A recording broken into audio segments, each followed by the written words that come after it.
ناظرین، کل کانا نو میں ایک بہت بڑا پولیس مقابلہ ہوا جس میں سی سی ڈی کا ایک جوان جان کی بازی ہار گیا۔ یہ شہادت پانے والا نوجوان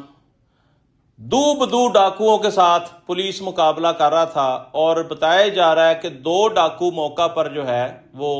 مارے بھی گئے ہیں اور ایک ہمارا سی سی ڈی کا جوان شہید ہو گیا ہے۔ آج اس کی نماز جنازہ ادا کر دی گئی ہے جس میں سی سی ڈی کے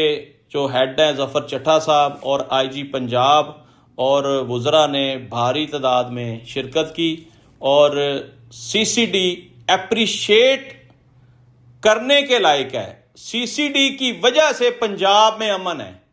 تو اس لیے ہمیں سی سی ڈی کے معاملات پر جو ہے سی سی ڈی کو اپریشیٹ کرنا چاہیے، کیونکہ وہ اس سے پہلے بھی کئی جانیں قربان کر چکے ہیں۔ سی سی ڈی بنائی گئی ہے پنجاب کے لوگوں کے تحفظ کے لیے اور ہمارے سکون کے لیے، اور اس کا واضح ثبوت یہ ہے کہ روزانہ کی بنیاد پر کوئی نہ کوئی منشیات فروش اگلے جہان جا رہا ہے، کوئی نہ کوئی ڈاکو، کوئی نہ کوئی بھتہ خور، کوئی قاتل۔ بہت سارا جو گند ہے پنجاب سے وہ سی سی ڈی نے ختم کر دیا ہے اور اس پنجاب کی عوام کے اوپر بہت بڑا احسان کیا۔